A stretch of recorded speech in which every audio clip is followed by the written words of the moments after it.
श्री स्वामी समर्थ. तर माझ्या ब्रह्मांड नायक या चॅनलमध्ये तुम्हा सर्वांचं खूप सारं मनापासून स्वागत आहे. आणि जो आपला नवीन वर्षातला जो पहिला सण म्हणजे संक्रांत, त्याच्याही तुम्हाला खूप साऱ्या शुभेच्छा. तिळगुळ घ्या आणि गोड गोड बोला आणि माझ्या चॅनलला असंच तुम्ही सपोर्ट करत राहा.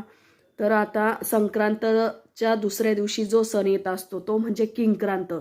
तर किंक्रांत या दिवशी आपण काय करावे, काय करू नये, कोणत्या गोष्टी टाळायच्या जेणेकरून आपलं पुढचं जे वर्ष आहे ते सुख समाधानाचं, आनंदाचं आणि बिना कटकटीचं जाईल. तर आजच्या व्हिडिओमध्ये मी संपूर्ण याविषयी माहिती तुम्हाला सविस्तर घेऊन आलेली आहे.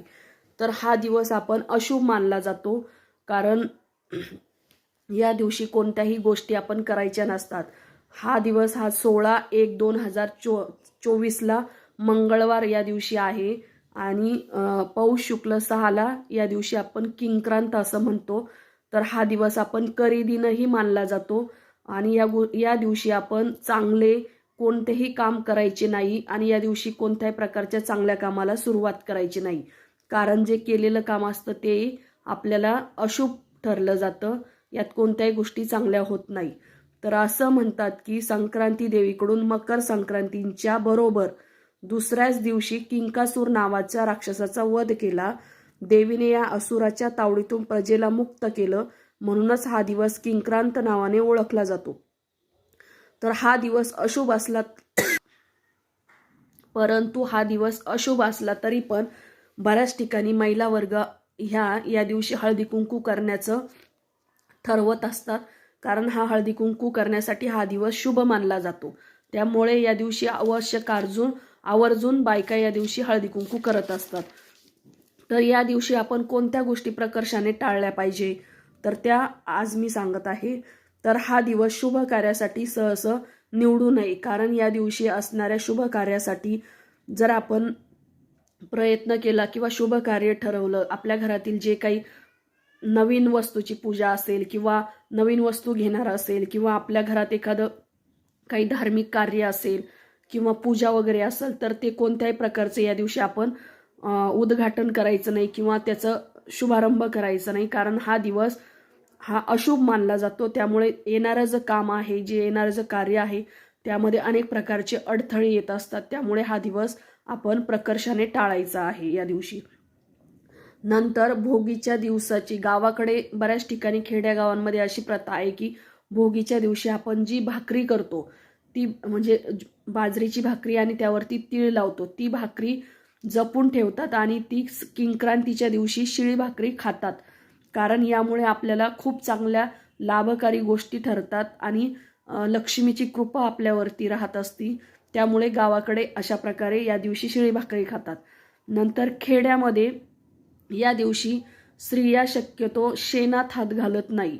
गाईचं जे शेण असतं ते उचलत नाही किंवा त्यामध्ये हात घालत नाही, कारण ती लक्ष्मी असते आणि त्यात लक्ष्मीला हात लावत नाही, कारण या दिवशी अशुभ मानलं जातं.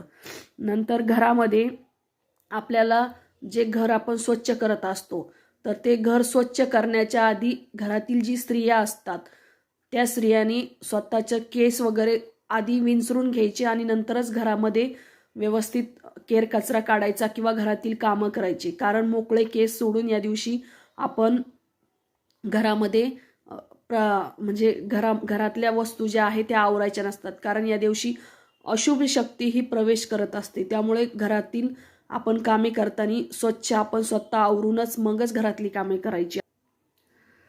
नंतर या दिवशी घरात शक्यतो कटकटी आपण टाळायच्या आहे, कारण सर्वांशी आपण प्रेमाने वागायचं आहे. आपल्या घरामध्ये प्रत्येकाच्या घरामध्ये कशा ना कशा कारणावरून घरामध्ये नेहमीच कटकटी किंवा भांडणे होत असतात, परंतु या दिवशी आपण आवर्जून घरच्यांनाही सांगायचं आहे किंवा आपणही स्वतः आवर्जून या दिवशी कोणत्याही प्रकारचा वादविवाद घालायचं नाही किंवा त्यांच्याशी आपण जितकं होता होईल त्या दृष्टीनं प्रेमाने वागायचं, कारण आपण या दिवशी जर कटकटी घातल्या तर असं म्हणतात की हा दिवस करीचा असतो आणि जर वर्षभर यामुळे कटकटी घरात होऊ शकतात. त्यामुळे या दिवशी शक्यतो कटकटी टाळायच्या आणि आपल्याला जर कुठे प्रवास करायचा असेल तर या दिवशी प्रवासाची कामे या दिवशी टाळायची आहे. आणि प्रवास किंवा महत्त्वाच्या कामाला जायचं असेल तरी पण या दिवशी आपण त्या गोष्टी टाळायच्या आहे. नंतर आपल्या घरातील या दिवशी देवींना स्वच्छ आंघोळ घालून देवींची पूजा करायची आहे आणि आपण देवांना गोडाधोडाचा नैवेद्य करायचा आहे. घरातील कोणतेही काम असेल तर या दिवशी आपण शक्यतो टाळायचे. आणि बऱ्याच ठिकाणी असं असतं की या दिवशी दुकाने बंद ठेवतात, या दिवशी गिरणी वगैरे जे काही असतं ते बंद असतं, किंवा या दिवशी बरेच जे महत्त्वाचे दुकानं वगैरे हे शक्यतो या दिवशी बंद ठेवतात. कारण हा करीचा दिवस मानला जातो आणि या दिवशी शक्यतो कटकटी वगैरे जर झाल्या तर ते आपल्याला वर्षभर सहन करावं लागतं. त्यामुळे या दिवशी बऱ्याच ठिकाणी शक्यतो बंद पाळला जातो. तर अशा प्रकारे तुम्ही तुमच्या घरामध्ये हे चेंजेस नक्की करा आणि नवीन वर्ष जे येणारं आहे पुढचं, तर ते तुम्हाला चांगलं सुखकारक, आनंददायक आणि आरोग्यदायक जाईल. तर यासाठी ह्या गोष्टी आपण टाळायच्या आहे. श्री स्वामी समर्थ.